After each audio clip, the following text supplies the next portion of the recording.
In today's episode, we are going to be here with At Home with Jessica Dunn, who helps individuals and families calm the chaos by living with less. And I'm going to let Jessica introduce herself a little bit today and share a bit of her story with us. Well, thanks so much for having me on. This has been quite a fun journey the last few years with living with less. I will dive into why I'm doing it. I've been a realtor for 15 years, and I've helped people declutter and stage their houses for a long time, hundreds of houses a year. And I really only dinged and came upon my head one day that, like, wow, look at the power of what I'm doing. Every time I did something, the family would be like, oh my God, I wish I lived like this forever. It feels so calm. Why haven't I been doing this all along? And I think it's just something that I've always done in my life, but never realized how impactful it was until I really started looking inward and seeing how it was impacting my family. So that's kind of how I started really honing in and doing my research, experimenting with my own family, how it really impacts our day-to-day basis kind of thing. So that was a big turn in where I'm kind of going in a direction from being a realtor to helping people love their homes again. So that's kind of where it started. Mm-hmm. Was there like an inciting incident or like a moment when you realized that this, like, it was like do or die, like I have to commit to this? Yes. Like I said, we're not hoarders or anything, but we had a lot of stuff. I'm a busy parent of two kids. Both my husband and I work. And there was one moment I remember coming home from like late from work, had to get something whipped together for supper. My kids got to go to dance. The other one's going to this thing. And we didn't pull anything out for supper, pulled open the fridge, and like this pungent smell like hit me like a ton of bricks. And I just grabbed the garbage can and started like throwing out food, like one after another. And then I was like equating it. And you can't see my fingers right now, but I was equating it for the throwing away dollar bills. And my kids were watching me do this as if it was like a normal thing. And that made me physically sick, not just because of the smell, but it was like, what am I teaching my kids? What is going on in my head right now that I can't even, I'm throwing away hundreds of dollars of food and not even like blinking an eye. Like that really, it did not sit well with me. And I just like, this is it. This is the moment where I am like going to start to look at what we own, how it impacts us, how intentional my spending impacts us, and what am I teaching my kids about consuming and material things. And that's kind of where it all started, was that moment racing around trying to get my kids to something, because I was always on autopilot and I was never present. I was always rushing, never like ahead of the game. I was always feeling like I was in survival mode constantly. And like this, that's something's got to change. Like I'm not going to be able to continue living like this, and I don't want to, because I want to be a good role model for my girls. So that was kind of where it like definitely turned, for sure. I imagine that feeling was like an overwhelm and like a disconnect from, like, I'm hearing this disconnect from like how much you were spending on the food to how much you were actually using the food. And then similarly, I imagine, where we're going to take this conversation in terms of decluttering and that kind of thing, is that the disconnection between like, do I need this thing or is it just here? Right. Like that living in autopilot. And tell me a little bit about this moment and how the emotions were just like, you're standing there in your kitchen. I can just like feel it. You're standing there in your kitchen, throwing this food out. You have to get to dance. You have to, like life doesn't stop just because you've had this epiphany. Right. Right. Yeah. I actually, it almost felt like how you almost described when you're out of your window of tolerance. Like I was like beyond off. Like I felt out of control. I felt very, helpless, defeated. Always like the overwhelming feeling was like, it was physical too. I could feel it all. Like, and it was like, there's something wrong here.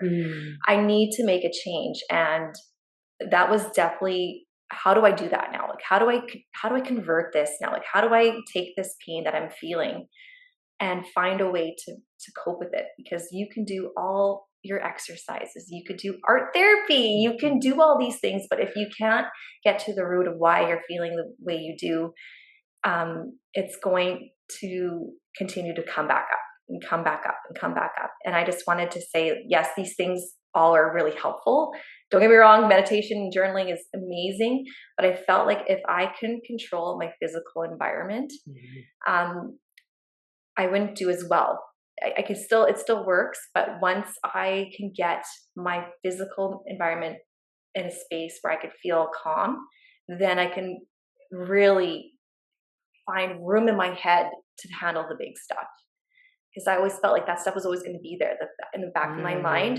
You know, like all that shit. Can I talk? Can I swear in there? Absolutely. Okay. All the shit that's on the counter, like all the 8 piles of laundry I got to fold. All the kids' stuff that I got to tackle, all their agenda items and spirit days and everything that was coming up. That's all going to be there after I do my 30-minute run or after I do my journaling. So I was never really fully immersed in that coping strategy because that all that stuff was still there nagging me. You know, like I could feel like I don't know if I'm unique in this, but I feel clutter. I feel the heaviness of it. And I don't know if that's like a neurodivergent thing but I feel like a lot of like, every time I say that to a group of women, they're like, yes, I feel it too. I could feel the mental heaviness, but I actually feel the weight of it all. It's like connected so deeply with me. So once I started to like tackle little things, I didn't do my entire house. Like I did little things at a time to make me feel like, okay, what works? What doesn't work? What is helping me get through this? How is it impacting my kids? I'm looking for efficiencies. So then I can streamline my life. It was almost like I was treating my house like a business a little bit. I was taking the emotion out a bit to see what was working and how it flowed. The flow is so important to me to like get to the space where I needed to be so I can handle the big things, which is, if you come to the next talk, thank God I did this before I got into the deeper stuff with my girls. That was waiting for me down the road, because I don't know if I could have mentally handled it myself. I think I would have had to take like a leave or something. But this just gave me like such clarity, such time to like really dive into like why I was consuming things. Why am I buying stuff that I don't need?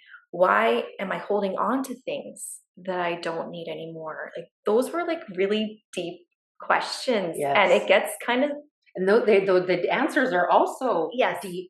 They get kind of messy, but you have to deal with them at some point. Otherwise, the patterns are going to continue to roll.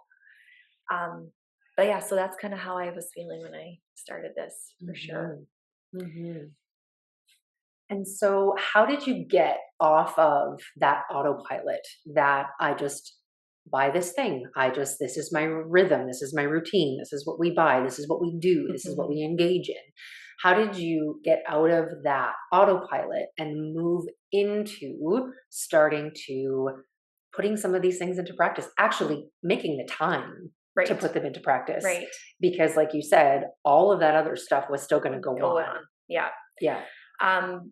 I felt like I just had to see some visual benefits coming out of it. And if you do something just small and see where it kind of goes, it snowballs. So for example, in the kitchen, like I started in the kitchen because that's where my big moment happened. I'm like, I got to get this spending under control. But how do I do that? Like when you've been doing it for so many years, how do you help yourself get out of that?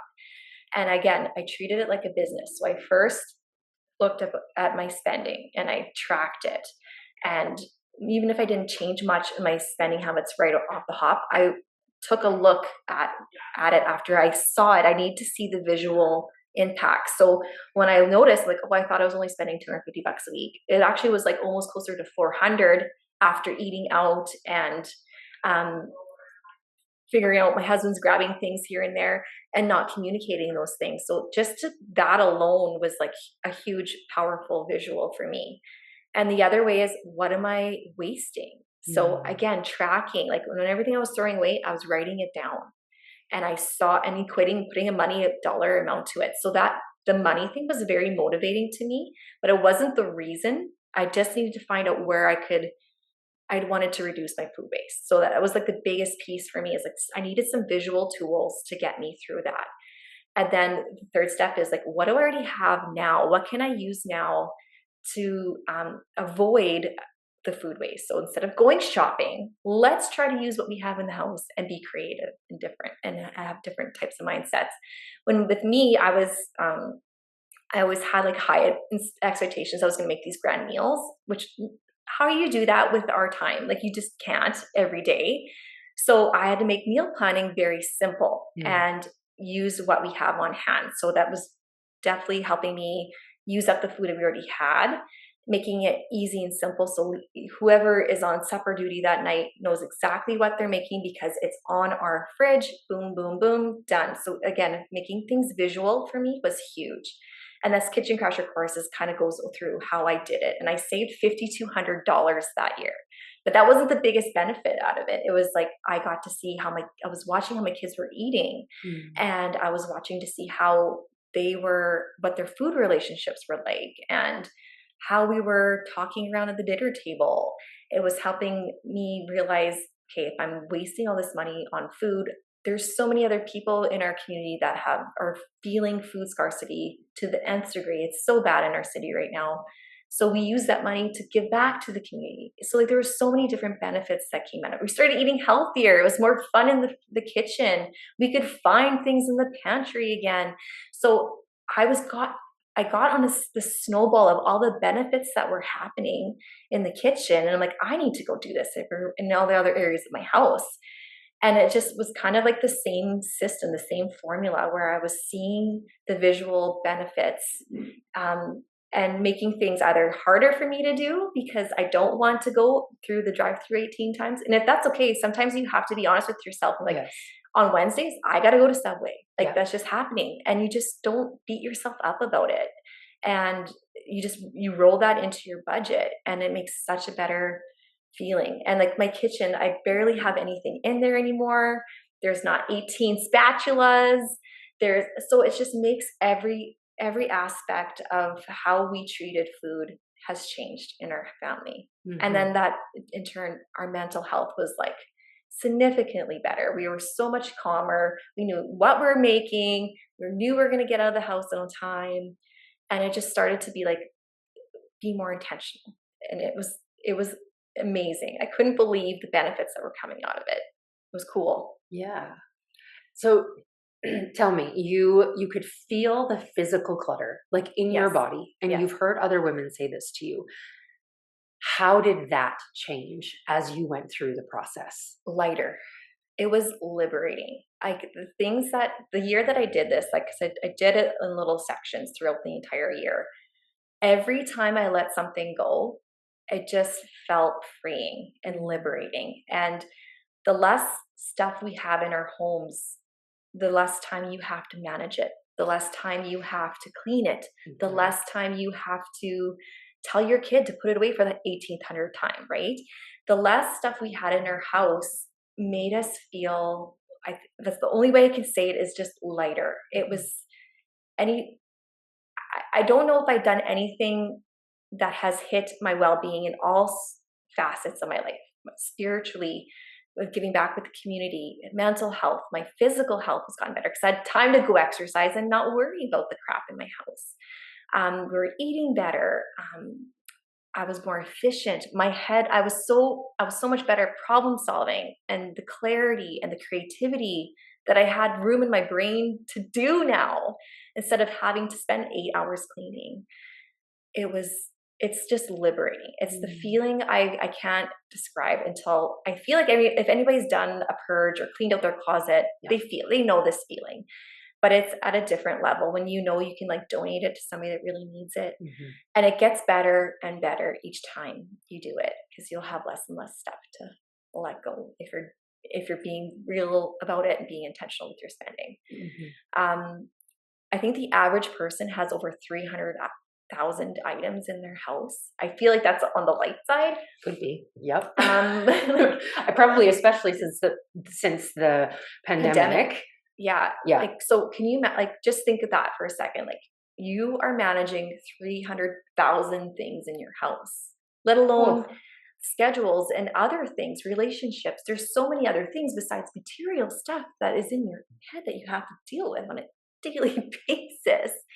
If you got rid of even like a third of that, how much capacity, you almost think of it like as your computer battery draining. How much more capacity would you have? How much memory would you have left in your head to like do the things that give you pleasure and give you a sense of calm, and just give you the opportunity to see things in a different perspective?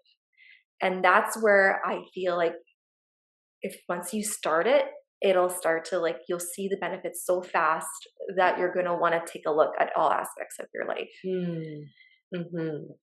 What is kind of one common roadblock that you come up against, maybe in your own life or like a client story where, you know, the desire is there, the want is there, they feel it, they know the weight, you know, like they're already in a state of awareness. Right. And what is a common blockage or barrier that comes up for people when starting a process like this? I think the sheer volume is the first block, because like, where do you even start? Right. Like once you see so much things, it's like, well, once I get started, it's like chaos in my house. It's like a storm, right? So when I see that block, I'm like, we need to start small and just do little chunks at a time. So like doing your entire kitchen may be the most overwhelming thing you've ever heard of, or dealing your entire playroom, like could take months to get through all that. So how about we do just like, for example, when I do this with the kids in the playroom, like, so I would try to get the kids involved all the time. Instead of saying, go clean up your playroom, let's just go deal with your stuffy collection. And just maybe that's all you have the capacity for that day. Sometimes when you just focus on one thing, you'll feel so empowered to go to the next. Like, oh, that wasn't so bad. I did it. I got one of the chunks done. I feel good. I'm going to move on to the next. So then it kind of gets your momentum's going and and then just recognizing when you're starting to tire out, because I feel like everybody's like, I'm just going to like do my entire house because I just feel like I need to get all the shit out of my house. It's just driving me insane. Chances are, if your house is in that state already, you're going to probably set yourself up for failure. Like just do a little chunk, just do your junk drawer, just do your desk, do your car, do your Tupperware drawer, just do something small and see how it feels, and then play off of it. And if you're feeling white, just peace out, just be done for the day. Because like you'll get so overwhelmed that you'll just stop completely, because you'll feel like you failed, and it's not true, right? Yeah. You feel like you're a shitty mother. You feel like, I'm never going to get my house in the way. Why can't I do this? Why can't I do this? My girlfriends are doing this. Their houses look gorgeous all the time. Yeah. That's like, not everybody can handle this. Yeah. And depending where you're starting, like, especially when I'm working with seniors, they've accumulated over 40 years of things in one little home. Yeah. And like the emotion that connects with that's the second block. If you're asking that, the emotional tie is definitely there. And like, how do you sever the emotions from the material item, which is probably the hardest thing that people can do. Like baby clothes is hard for people to let go of, or just a lot of the family, like heirlooms is another one where it gets like passed on and passed on and passed on. And you're like, you feel so guilty to let it go but it has nothing to do with you, and you have no connection. You actually have no connection to it. And just feeling like shit that you've gotten rid of it, or it was a gift. Yes. The gifts. Yes. Oh my God, the gifts. Yeah. And like feeling like, okay, this person wouldn't want you to hold on to something that you're not going to use. So we'll give it a second life to somewhere else. So those are a few of the blocks that I do see on a regular basis. And I've encountered them too. But yeah. Yeah. My funny story, my grandma came to stay at Christmas time, and I had made the bed, and the blanket that I had put on top of the bed happened to be the blanket that she made me for my university grad. She came downstairs and she was like, "This is ugly." And I was like, you made it and you gave it to me. And she was like, "Yeah, but it's ugly." And it's probably 20 years old now. You could probably it is actually 20 years old. And I absolutely could let it go. But it was such a funny thing because in that moment, I was not intentional. I didn't put it on the bed to like, get a gold star or anything, right? To, you put out your family heirlooms when your family comes over because you need to prove that you still have them and you still enjoy them. It wasn't like that at all. And she was like, legitimately, Kayla, this blanket is ugly. And I was like, well, so I don't disagree. And we had this like little moment. I still have it. But, it was such a funny experience because had I been holding onto it for the reason that she made it and she gave it to me, right, that would have been the permission to let it go. Right. And I don't need to let it go. I'm good with it still. Yeah. But it was such a funny experience of that, like that generational gap and something that she gave me that I could have been holding on to and really wanting to keep it, and maybe not even in service of me, but in service of her, and it was just such a funny exchange that she just like outright said it was like, this thing is ugly, Kayla. Well, and then like, I also think like after I've been through this, and I'm a realtor too, so I see how everybody lives. Like everybody's doing like if you feel like you're trying to get to a perfectionist state, like everybody's in this boat. And I feel like if I could just instill a little bit of help in this area, I know not only would they feel more at ease in their own home after coming home from a rough day, or you're dealing with a really intense situation in a relationship with your kids or your house spouse, and then you got to go deal with like cleaning after. It's just an extra mental load that you don't need to carry. And just keeping that in mind when you're like, if you're on the fence about it, like I know this would be good for me, but I can't take the step. Yeah. It's amazing how the benefits that come with it, especially with my kids too, like, because they are starting to see the benefits too. Not that I push minimalism on them, but they see how it impacts me. I know my daughter, my oldest, she loves to organize as well. I know it's inherited for sure, but she feels calmer too in her state when she has that.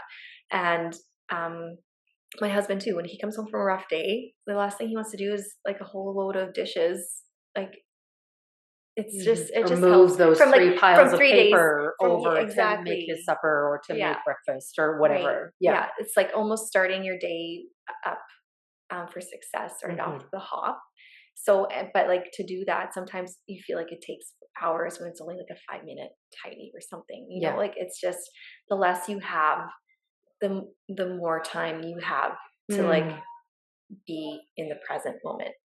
And that comes up in the next episode too, where I had the ability to see things that I never thought was happening.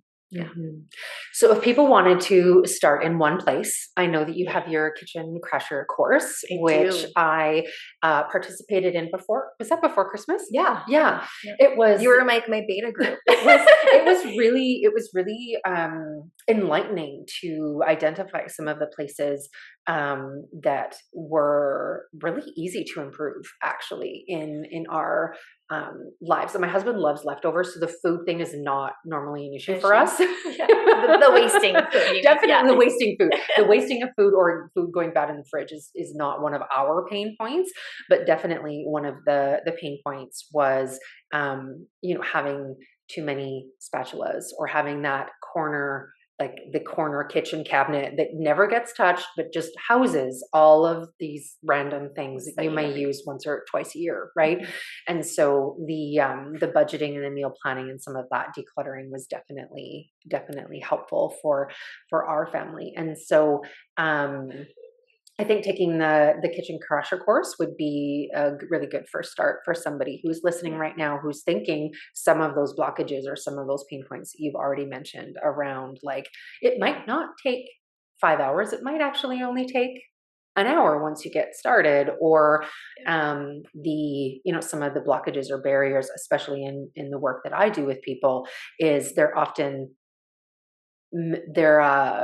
I want a falsity, like a mental falsity where we've created a story, we've created a thing in our minds, and then it feels impossible to tackle it. It's like a mountain. Yeah. Yeah. Yeah. As opposed to just like, let's just do the stuffies today. Let's just tackle the Lego. Let's just tackle the sock drawer, whatever that one piece is. Yeah. The kitchen crasher is a great one because it's not, usually the things that are in there are not so emotionally connected. Like, like who cares about a pot and pan, right?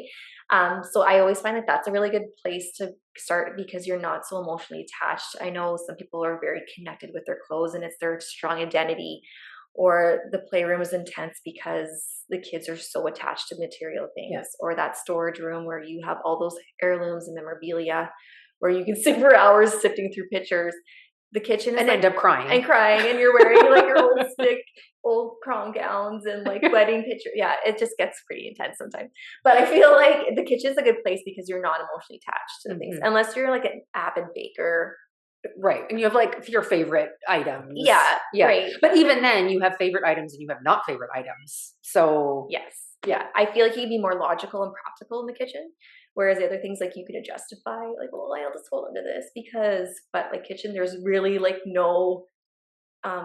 there's no real leeway. Like it's either like it's a clear cut, black, white, yes, no, move on. Yeah. And you'll feel so empowered when you can donate that to like the why, where the women need things to get transitioned to a new home, or you're giving it, or even selling some stuff at the garage sale and having that money in a fund to go to travel, or have like get caught up in your Christmas debt or whatever it is.